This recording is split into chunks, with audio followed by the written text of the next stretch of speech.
What is going on, everybody? Long time no see. Welcome back to the channel. This is United everybody. I'm your host, Sean. We are back. I know most of you stopped by yesterday. Dylan and I took a stab at the player ratings and the match reaction as well. Sorry again for the technical difficulties. It is what it is. Technology gonna technology sometimes, or in this case, it's not gonna technology sometimes. But so we did do player ratings. We did an initial reaction. Obviously, everybody was still all up in our feelings, myself included, still fuming. But today, 24 hours removed from the situation, I do like to take some time and really focus on three key takeaways. If you guys have been a part of the channel for a while, you know what I'm talking about. You know what to expect. So I've got three takeaways from the match as Manchester United lose 2-1 on the road in Newcastle, who, quite frankly, are just doing my head in right now with the way that they are tin potting all over social. Literally, you don't hear from these guys unless they beat United, and it's ridiculous. But any case, I've got three takeaways. I want to know your thoughts as we go along, you guys. Make sure you subscribe. Make sure you like, please. We are on the road to 4K now, so big up everyone for getting us there. Let's get stuck in, you guys.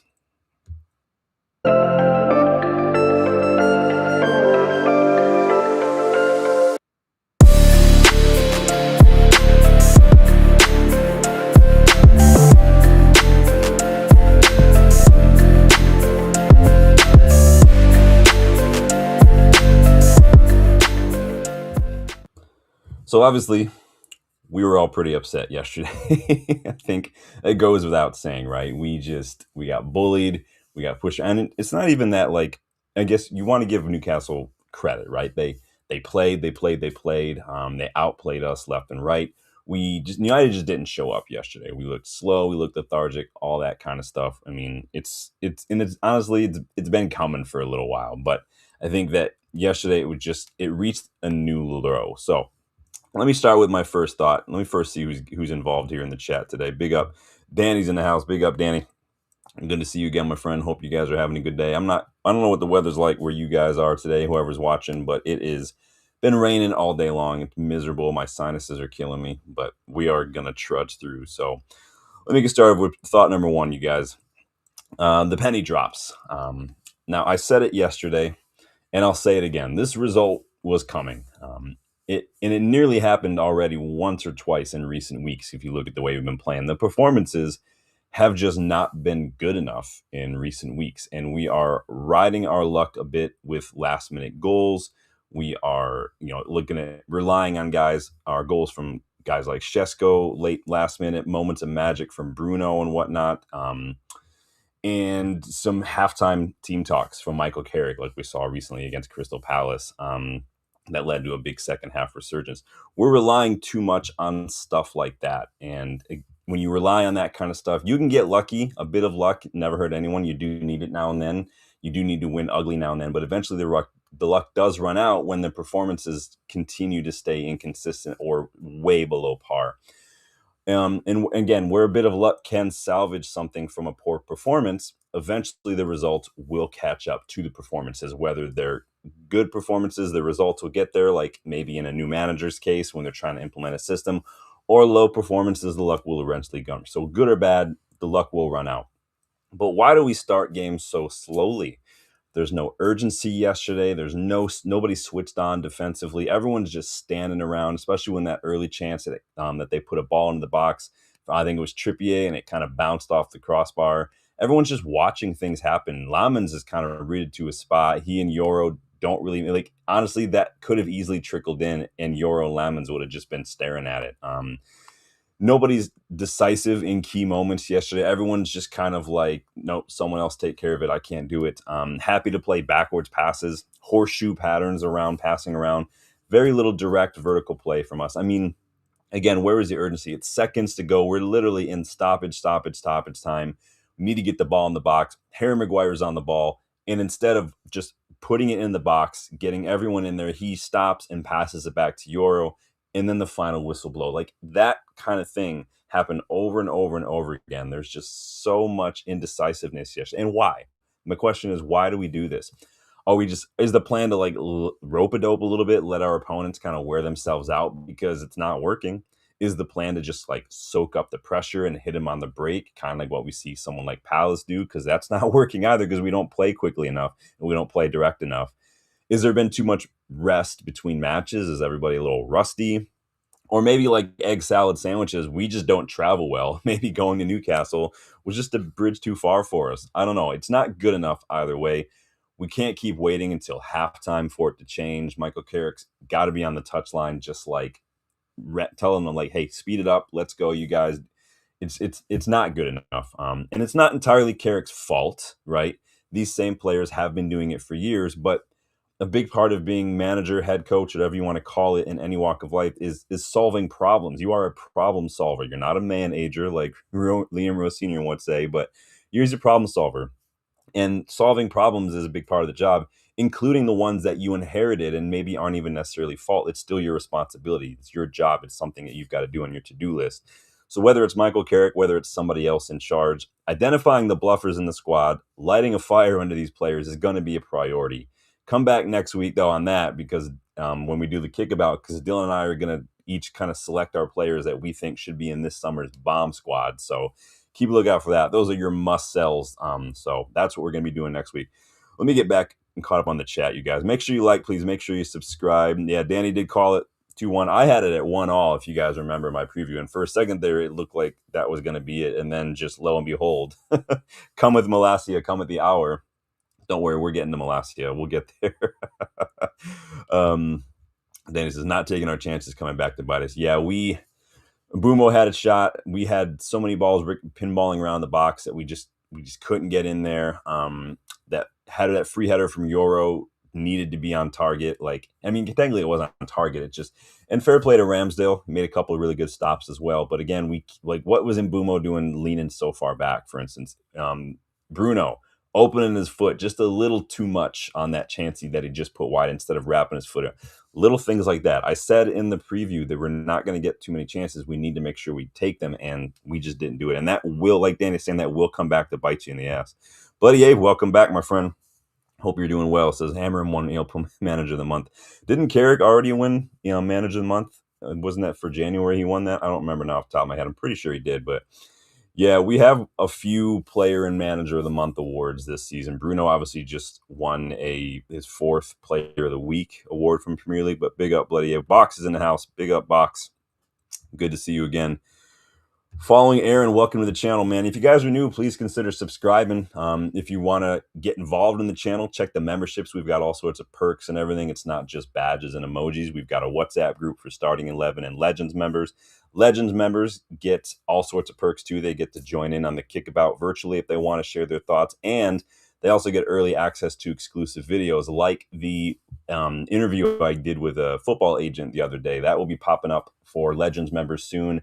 They will get early access to that. So I try to show you guys some love for everyone who shows the channel some love as well. So keep a lookout for that one as well. But big up. Says, can we now say Amorim was right about Manu? He's not good enough to be starting number 8. Did Amorim say stuff? I mean, he said he was rotating with Bruno for their role in Amorim's system. So it's different context. I mean, I get what you're saying. I've said for a while he's probably still a little too young to start week in, week out necessarily. And remember, those first 2 matches under Carrick, he literally ran the most distance of anybody else on the pitch against Arsenal and City. It's just been, again, Manu is one of 11 players who in the last several matches have just not been doing well. The midfield in collectively these last couple matches specifically also, they've just not been good enough. It was a big slugfest in midfield yesterday, and Manu was trying to be a little too intricate, a little too cute at times. I don't think it was obviously his best match, probably one of the worst ones I've seen from him.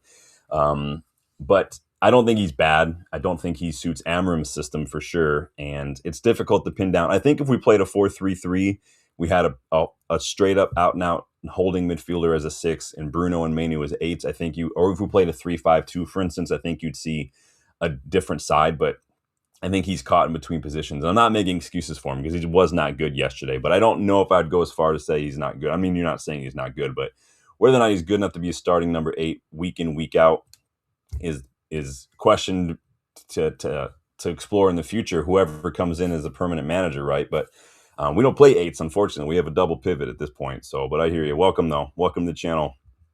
Box says, Bruno operates on a different level to the rest of the squad. Oh, yeah. Bruno is world class. Anyone who doesn't agree is just not opening their eyes or they're a Liverpool fan because Bruno is world class, dude.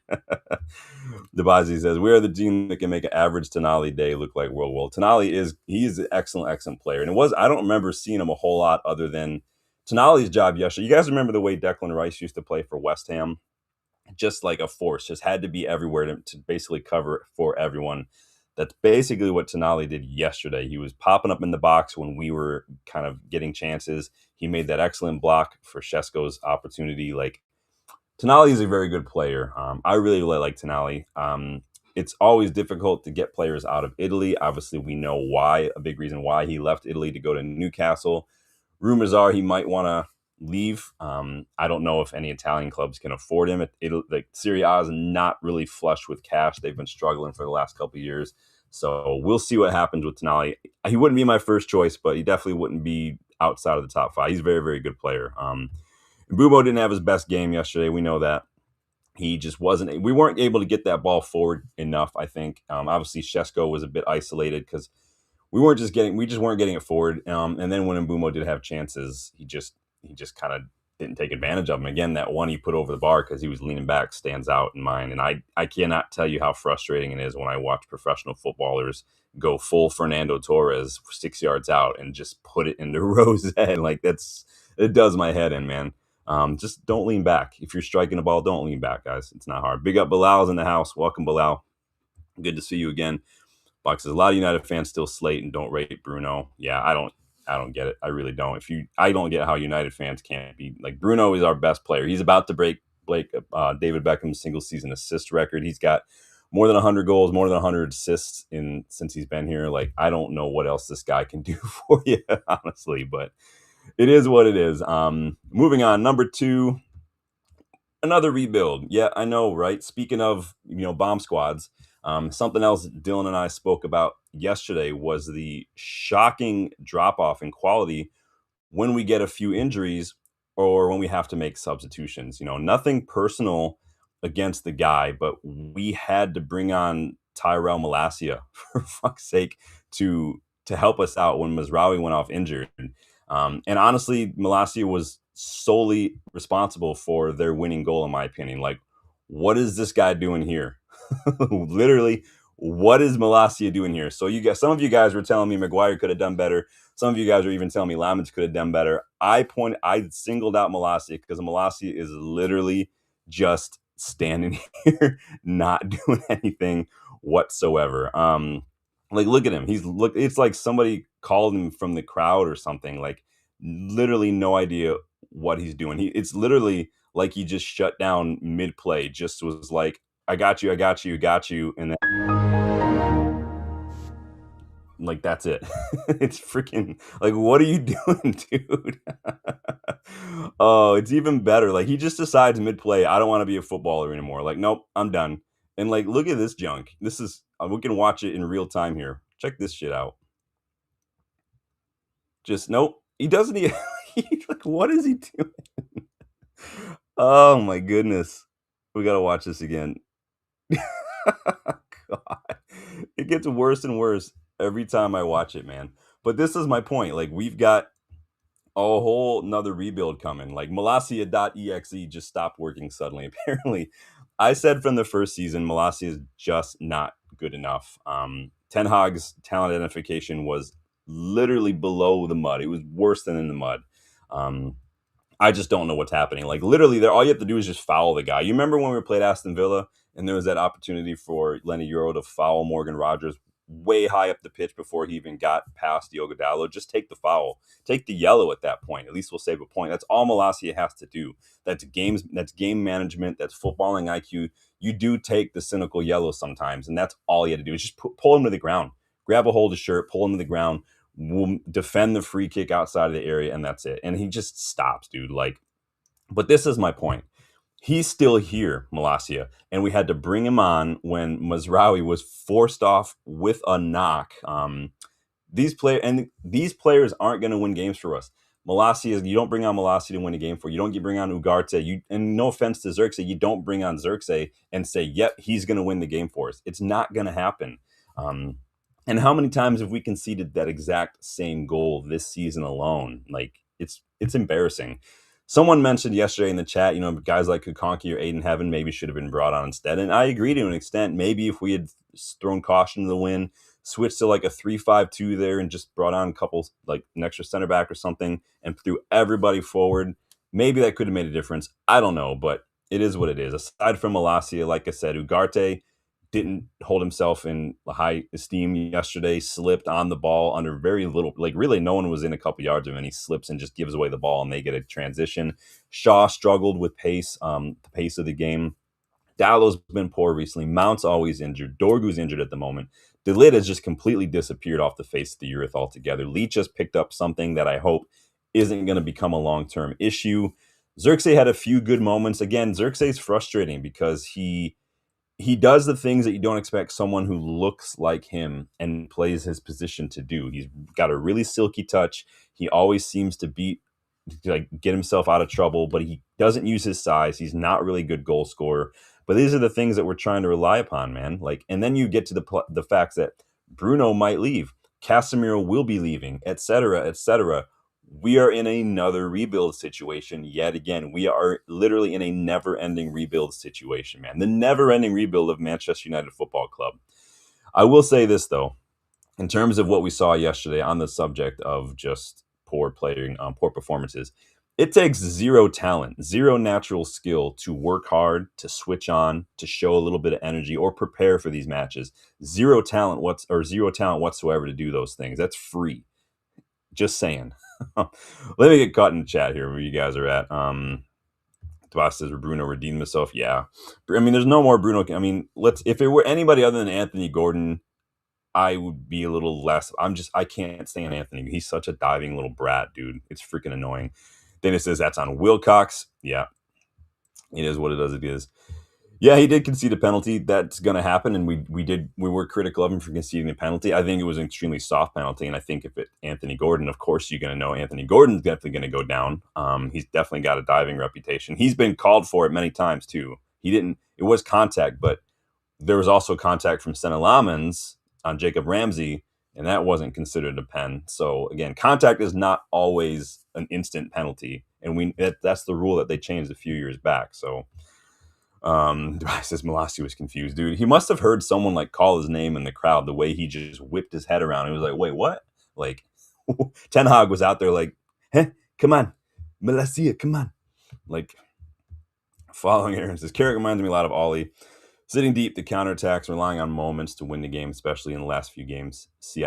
I don't know what changed. Those first couple matches were perfect. We dominated Arsenal. We dominated City. I just don't get what happened. And it's not necessarily all Carrick, right? Because you look at the way these players have played these last couple, it's the performances. Carrick, to his credit, I watched the match. He was on the side, trying to get them to speed up here and there. They played scared. They played like they were afraid to lose possession. They were afraid to make mistakes. Nobody wanted to take responsibility. There was no urgency there. There was no intention there. It was super frustrating to watch, man.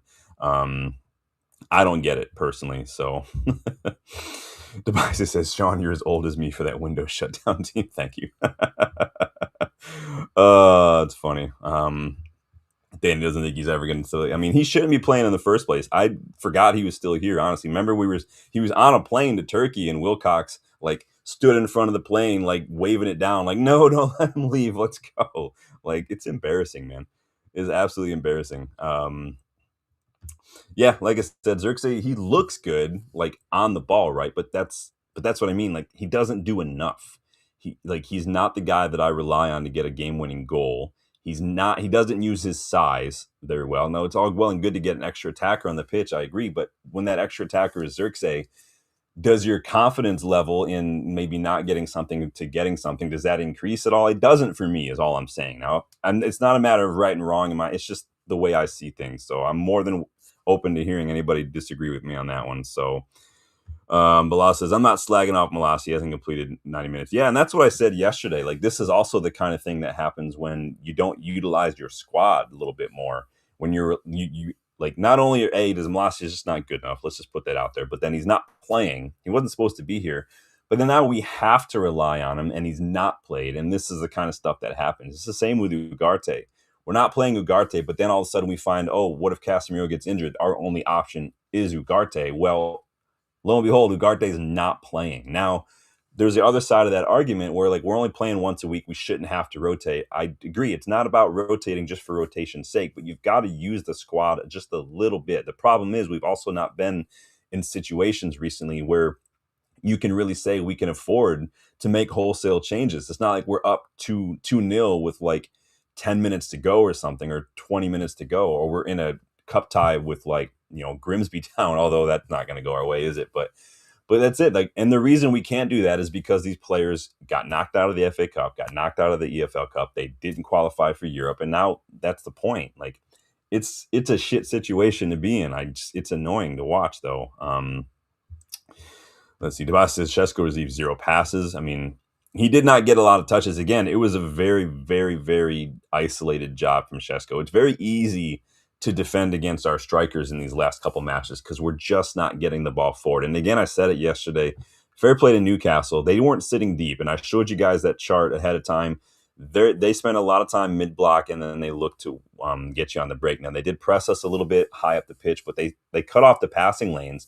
They did not let us pass out. And like all we were doing was trying to play it long. And we were playing it to Cunha, which I don't get. Like, play it to Shesko and let Cunha or Mbumo get on a flicked on headers or get that second ball. It didn't make sense the way we were doing that. It was super, super annoying. Yeah, I mean, I'm not saying it wasn't a pen. I'm just saying, A, it was very, very soft. And I'm saying if it were anybody other than Anthony Gordon, I wouldn't be as frustrated. I just can't stand when Anthony Gordon wins pens because that it was like kind of watching Jack Grealish get a free kick out 10 yards outside the box. Like, that's what he's looking for. And it's just frustrating as hell, man. Oh, geez. Yeah, Leacha is a big loss. We do miss his pass. I saw a chart earlier, I think it was on LinkedIn, where he's like second or third in the Premier League right now for like line breaking passes. I think Casemiro is just behind him right now. So we've got two players, Casemiro and Leacha, who are in the top 5 in the league for line breaking pass percentage. And like Casemiro does it, Leacha also does it. It's super annoying, man. Yeah, Bilal, he definitely did not look his normal chill self yesterday, as you could see by the thumbnail if you watch. But yeah, another rebuild's needed. Obviously, Dylan and I did our 200 million pound summer spending spree last week. You guys go ahead and watch that video if you haven't yet. He and I will also be going through our who our picks are for this summer's bomb squad as well. So come back for that one next week. We're gonna have a lot of content coming out this week because of the lack of matches. So keep a lookout for stuff. So moving on, number 3, the race for top 5. So the role of an interim boss is pretty simple, right? Try to steady the ship, not lose too many points, right? Not drop too many points. It doesn't mean you're expected to win everything. You're just trying to mitigate the losses when it comes to points that you're dropping on the table, right? That's it. That's what your job is. Of course, at Manchester United, you can say the standards are a little bit higher. But really, what were our expectations for Michael Carrick coming in? Where our expectations were not to win the league. They weren't to win the FA, or we were out of the FA Cup by that point. But our expectations were to minimize the drop points. Now, when Amorim left, we were in a decent position on the table. The points was pretty tight between like the top 3 and the top like 10 places. But we still didn't quite expect it. But perhaps the biggest factor for Michael Carrick right now is the race for top 5, because we are in a race for Champions League qualification. We're still third on the table, but only just. And we're not playing like we want to be there. We had a chance to put some distance between us and the 3 other teams vying for top 5, and we completely shit the bed. Villa lost to Chelsea, which helped us. Liverpool lost to Wolves, which helped us. So the job was simple. Just don't lose. Take advantage of that, right? But we couldn't have failed any more spectacularly. And it almost felt like the players are playing like they just think top 5 is locked in already. Like, it's definitely not locked in already. We lose again and we're down to 6, man. Anything can happen in the Premier League. And yesterday we were reminded of that. Like, it was not a foregone conclusion. It's not an easy match. 9 games to go. Loads of rest in between these matches for us, which isn't always great for us.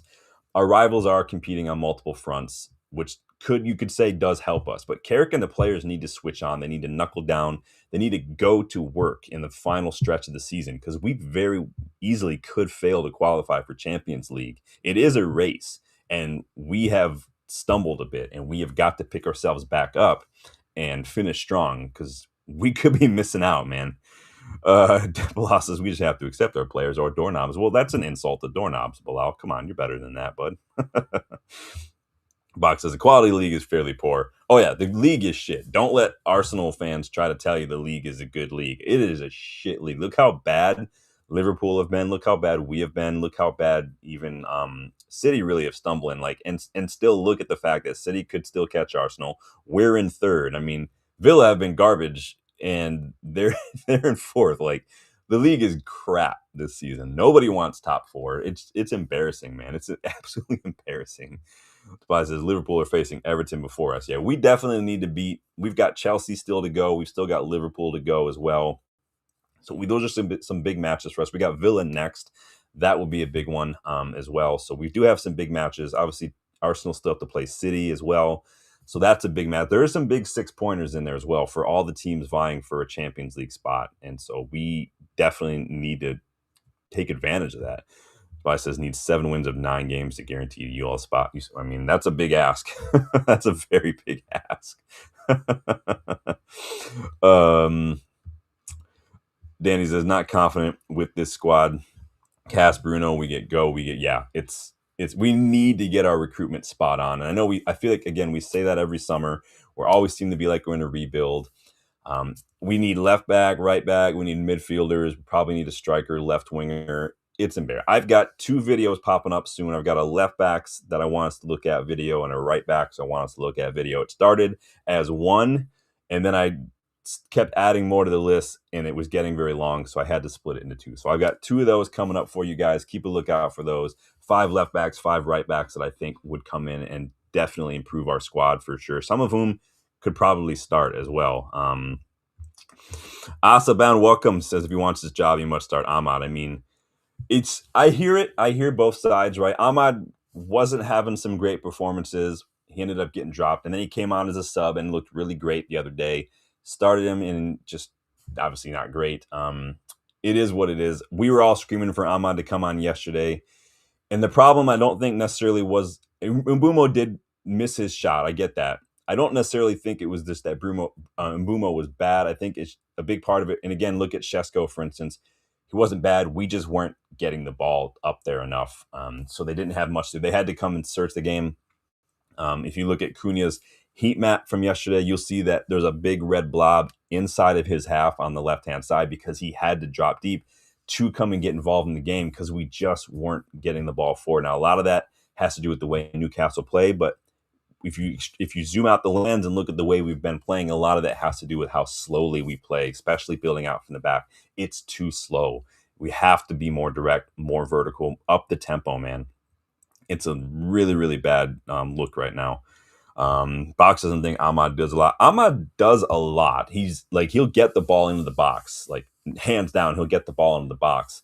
There's a good opposition for Ahmad, just like there's a good opposition situation for Mbumo and whatnot. And it's up to the managers to kind of work that out. I think both are very, very good. They're both just very, very similar, unfortunately. Then it says needs 6 players. Dallas, Shaw, Ugarte, Mount gone. Yeah, it's if you get rid of Mount and stuff, now we're needing more midfielders. There are some bargains out there to be had. Again, go watch the 200 million pound rebuild video if you want some heads up there. Buck says in a proper quality league going for the title, we have like 4 definite starters good enough, and then a lot of hit or miss quality. 2 of them are Bruno and Cass. Yeah, Bruno is easily our best player. Casemiro is having an amazing kind of like farewell tour. Shesko has obviously been in amazing form. He's looking better and better when he gets the ball. And he says, Dallo and Shaw are important squad players. Yeah, Dallo and Shaw need to go. Shaw, like, he's entering, I think, the final year of his contract. We can get a little bit of money for him. Let him go to, like, I don't know, Burnley or something like that, Forest or some shit. Maybe like Brighton. Maybe he can go take over. Maybe he can go to Newcastle and take over for Dunk. Who knows? Or not Dunk. Burn. Who knows? Asa says, no one can bully Ahmad for 90 minutes. It's impossible. Ahmad's good. He should have come on earlier, like Danny says yesterday. I just don't think that it was the game for Mbumo, personally. I think that it was just too difficult. And Ahmad is definitely better at getting the ball in the box, I think.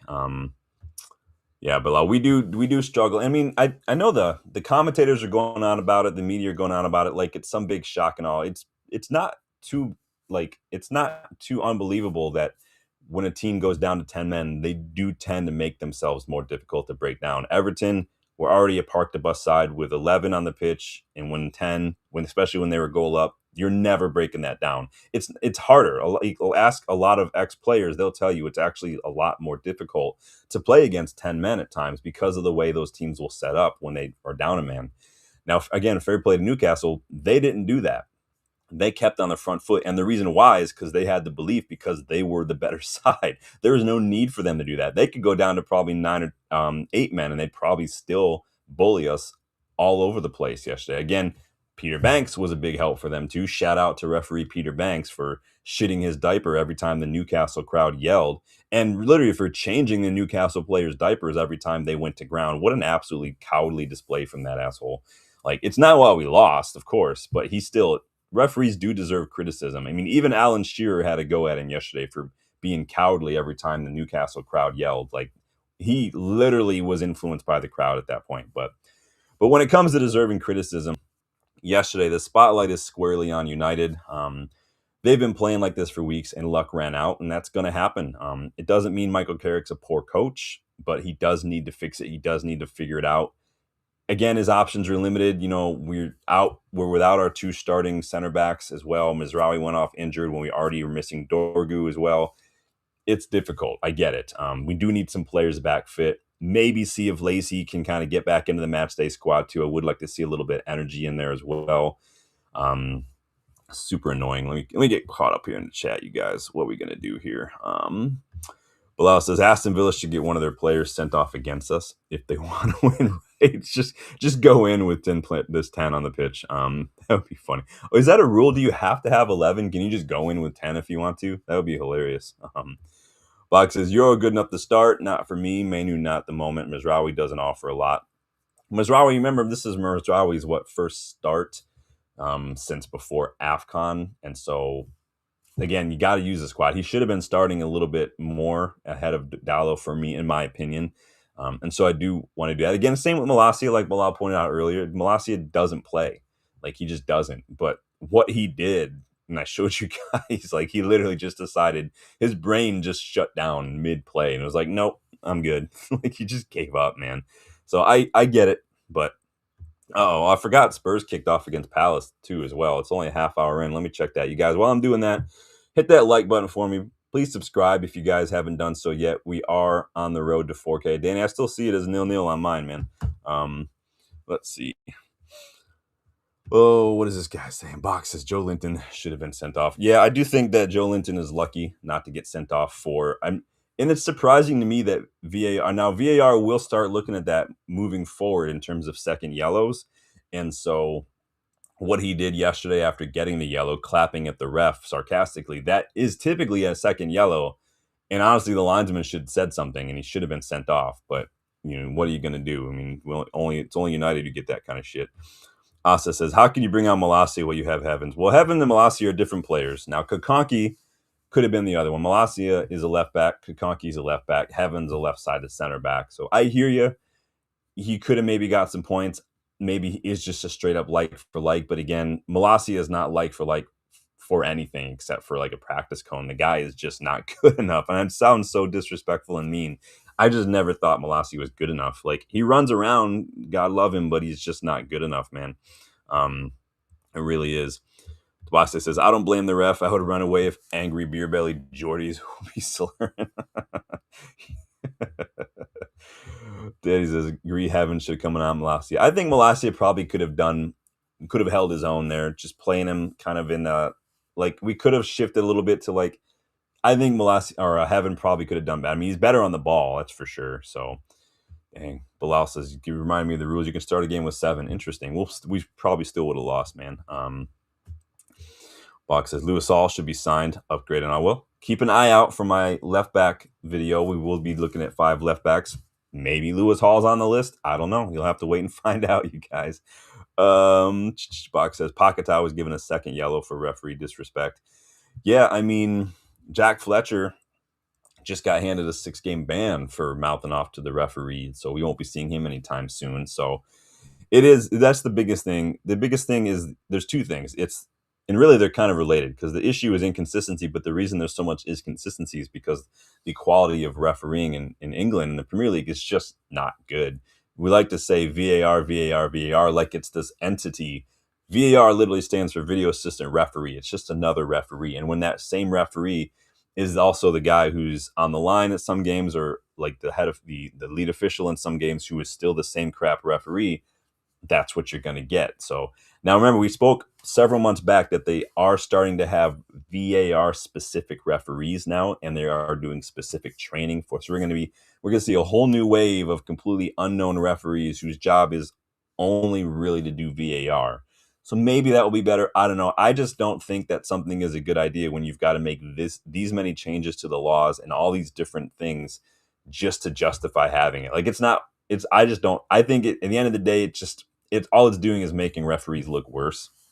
And I think at the end of the day, it's that in itself just is probably not a good look. So, Bilal says if Castro Bruno did that, they'd be calls. Yeah, Casemiro would be deported if that was him. Like, it's embarrassing. Remember when Casemiro?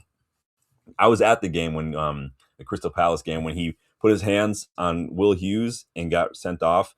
Nobody said anything when it was, I forget what the game was now. I want to say it was Brentford, like the following season, when Bruno got grabbed by the throat. And that player didn't get a red. Like, this is what I'm talking about. The inconsistencies, man. Lawrence Berry's in the house. Big up, Lawrence. How you doing, man? Kerrigan team know that with a lot of people pleasing, they can get the gig. Yeah, I asked the question yesterday. Is Carrick maybe not being a bit strict enough, a bit kind of harsh enough with the players? It seems like they're getting away with a lot when you look at the performances, and then you don't see any sort of response in the following game. Now, to his credit, whatever he said against Crystal Palace, it worked because we were a different side in that game in the second half. But yesterday, just nobody felt like showing up, man. It's 1-0 Spurs now. Of course it is. Of course it is. They could get relegated, you know. They're only 1 point above West Ham, I think. What we got here? Box says, yep, so frustrating, the inconsistencies like the Casemiro grabbing. Yeah, it was annoying. It's absolutely annoying, man. Was it Semenyo on Dallo? Yeah, I think it was something like that. I can't remember now off the top of my head. Debasi says, does Greek jurisdiction work in the UK? Yeah, Maguire did get a suspended sentence. I was going to talk about that yesterday, but I was fuming yesterday. I mean, nothing we didn't kind of already know. He's going to appeal, so we're not going to see the end of it. It is interesting, though, that it took 6 years for that verdict to come down. And that was, what, 3 charges? And for one guy, we're never going to, like, we'll be long dead and buried before we hear what happens with City's 115 charges. Like, that's embarrassing. How tin pot are Newcastle? I'm still fuming about Newcastle. How tin pot are they, by the way? Who's that team we call United? Literally the only time that their social accounts post anything is when they beat United. That's literally the only thing. Like, literally the best thing to happen to that club is the Goal movie. That's it. That's the only thing that's happening. That's the best thing that's ever happened to them, man. It's ridiculous in Newcastle, dude. They're so tin potted. It's not even funny anymore. Ozzy says, Ugarte last year, not good at all. He'd rather bring on kids. Clearly he wouldn't, because he didn't bring on kids. Maybe he could have gotten some brownie points if he had brought on Kukonki or something, or Fletcher in midfield. I think Fletcher's played an entire 45 minutes before. Like, Dylan and I were at the game at Old Trafford when he came on and played. Like, it's embarrassed. Has Lawrence ever been to Has you been to Arabia? Let's see. Van de Ven, straight red. Oh boy, Van de Ven does not want to be there anymore. I'm telling you that right now. That guy is literally trying to leave that club. He gives zero fucks anymore. And this is the thing. All these Spurs players are like, if we get relegated, I'll just leave. They don't care. And this is the problem with players: is there's zero accountability. The clubs favor the players, and now they just like. And then when the club backs a manager, then the fans get mad that they sold the players, or the players go on strike or whatever. Like, Liverpool fans were raging at Arne Slot for dropping Mo Salah when Mo Salah's been having an absolute stinker of a season after being handed a ridiculously high contract. It's lose-lose. You can't win in football as a manager, man. It's ridiculous, dude. Box says Van de Ven combined 15 goals this season. like all over. They want Van de Ven at United. Like I don't, simply because of his injuries. He's just got too many of those injuries. You guys know I try to steer clear of injury prone players if I can. Some of them will prove me wrong, like Nuno Mendes at PSG, but for the most part, it's a dice I don't really want to roll. So it is what it is. But let's see. Are you lying to me though, Box? I feel like 15 goals is. I mean, maybe I read that wrong. Maybe I read it as 5, and I didn't just now know it's 15. Box, I'm way too tired for sarcasm today, but you guys, those are my 3 takeaways for yesterday's match. Let me know your thoughts on what you thought. Keep an eye out for Legends members. Again, you do get early access for that football agent Q&A. Like I said, I sat down this week with a football agent, one of the biggest agents in Italy when it comes to English presences out there. He represents a midfielder that a lot of people would want at United. He represents a couple former United players as well.